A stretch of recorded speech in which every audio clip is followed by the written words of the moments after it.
Alright guys, the bed's just here. Pierre wanted me to have it near the door, so I'll have a little bit of heat back near the bed. So what I did, I emptied this galvanized box that had a bunch of screws in it, and inside here I'm going to put that clay candle and light it. Obviously going to light it before it goes in. That way it makes life easy. And what I did is I rigged this galvanized thing up before, so the flames are going to sit in here, and then the clay pot is going to sit on top.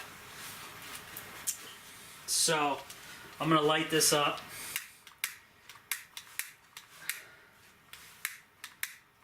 Maybe.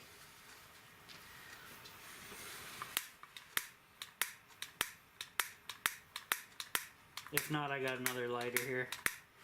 I think this barbecue lighter's pooched. Let's see the... Oh no, it's got half in there.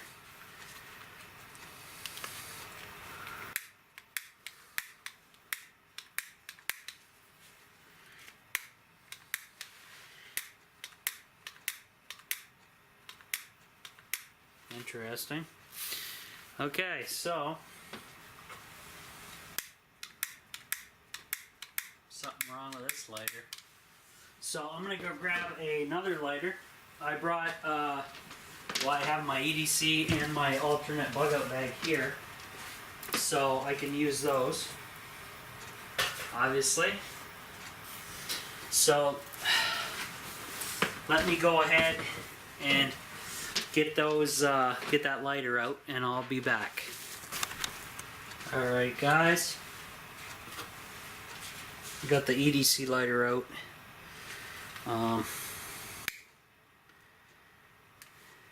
Oops.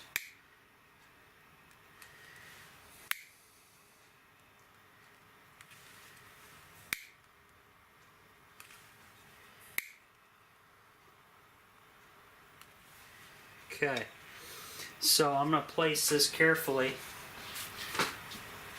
into the galvanized container without putting out the candles, I hope.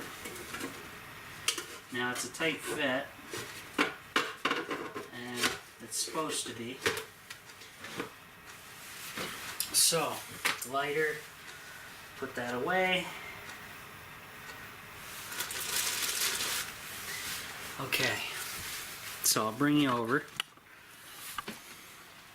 So now obviously they're kind of offset, guys, not centered, but it will work. There's a lot of wax there, way more than a tea candle can produce, so that might burn all night.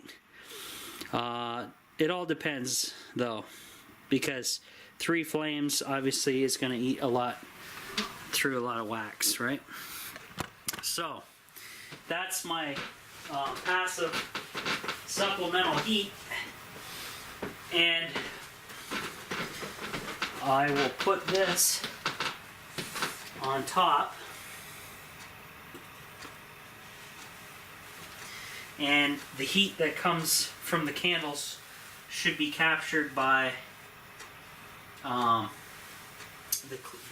terracotta, the clay, and it'll warm this up, and it'll be like a passive little radiant heat source here near the bed.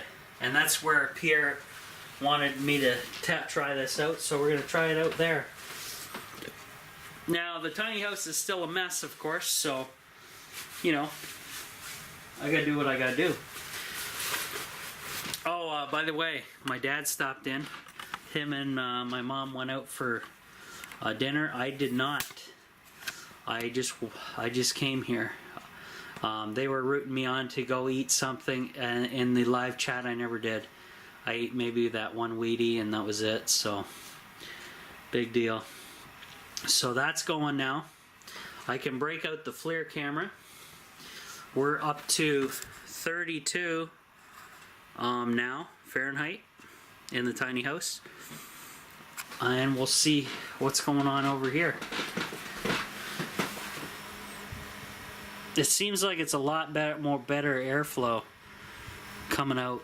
Look at the soot in my finger. I gotta wipe that off. Hopefully this does not get too hot. It shouldn't, I hope. Because I don't want that battery pack getting destroyed. But there you go. So I'm gonna, let's see what the remote says. I got it set for 60 still. Now what I want to do, guys, I want to set this close to the fire. Alright, I gotta get this phone call. Hey guys, I'm gonna break the FLIR camera out. It is 33.6 Fahrenheit inside and 33.2 outside, so it's just a tad warmer in here than outside. I'm gonna say by a lot because it is windy. So this FLIR camera, if I turn it on, I'm just gonna go around, check out the candle, the tea candle heater over here. You probably can't see it because the kitchen countertop's blocking it, but my dad gave me a call just to check on me. Okay, so I'll walk you with me to the FLIR. So my coat, let me turn the viewfinder so I can tell you, narrate a little bit. Alright. Get back to the hot spot here. So right there is the hot spot of my tea candle heater there. It is reading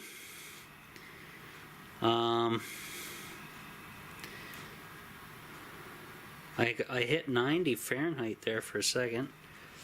96. That's those candles down in there going to town. They'll have plenty of wax, so I'm sure they'll last all night. But anyway, that's that little tea candle heater. It is not quite, oh, that's a better view. Not quite, the top hasn't heated up yet, but I'm sure that center bolt that I ran through might be starting to get warm. Not yet. Starting. But the tiny house, if I zoom around here, is reading 37, 38 Fahrenheit. Let's see what the ceiling's reading now that I have a lower ceiling and radiant barrier. Oh, that's interesting. 40 Fahrenheit on the ceiling. Oops, I gotta turn the FLIR back on. I kind of hate that where it shuts off to save power. There's the fireplace. Holy crap. 200 Fahrenheit. She's cooking. And then where the fan is, I'm taking that heat off, that restriction off the vent, because that vent is quite hot, 130 there.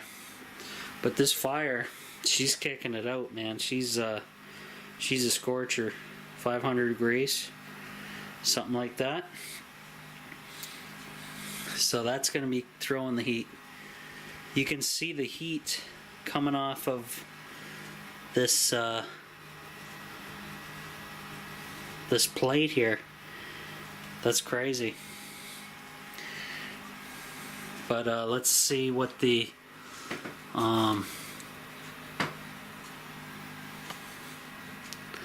so ceiling fan.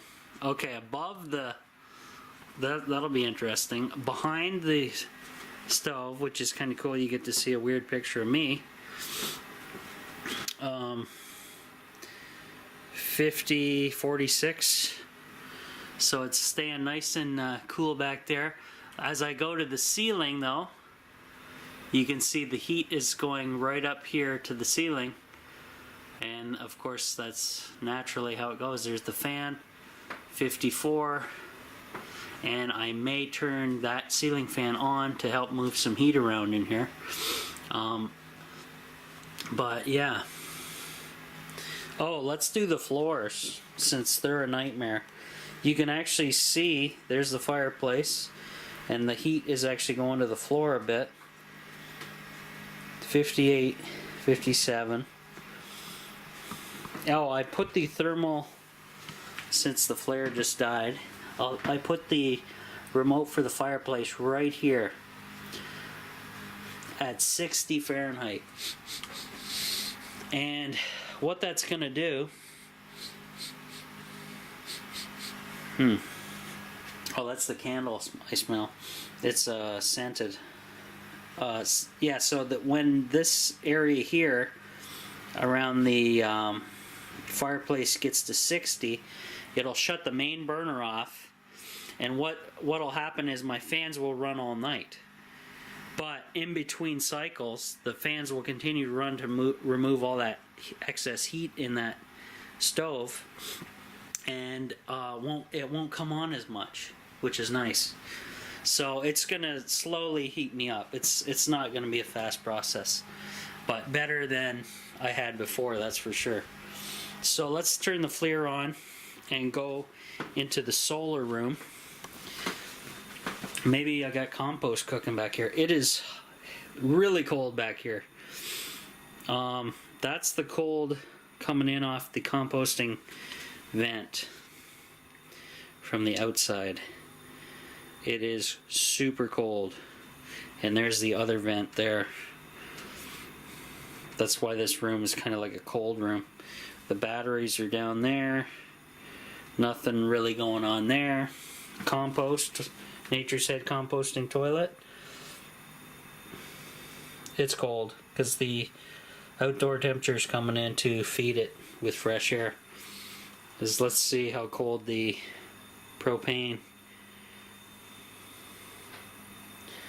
is. Pretty cold, 24. And that's just what you can see, the level of propane I got. There's all the gas, and at the bottom is the pool.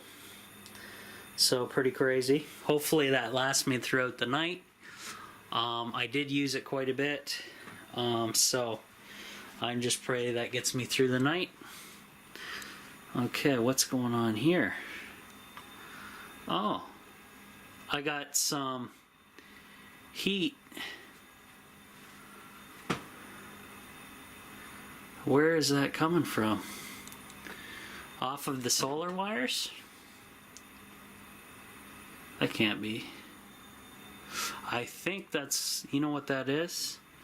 That is leakage from the wall, the radiant barrier that's behind this the fireplace. Pretty sure. Oh, by the way, I can see my breath back in here. That's not good. The one battery is at 12.8 volts, which is running this LED light, and the blue battery, the bigger one, is at 13 volts. I will do these readings tomorrow, not tonight. I want to stay warm. So sorry, Stu. Whoops. So yeah.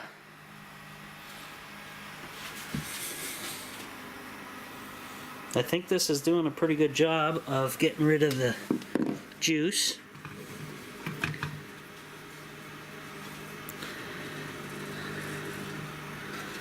Hopefully nothing is melting.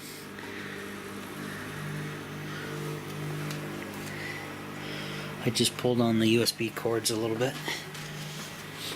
But this thing seems to be throwing the heat out quite a bit. Now I will track down for... Let me see if this is getting hot.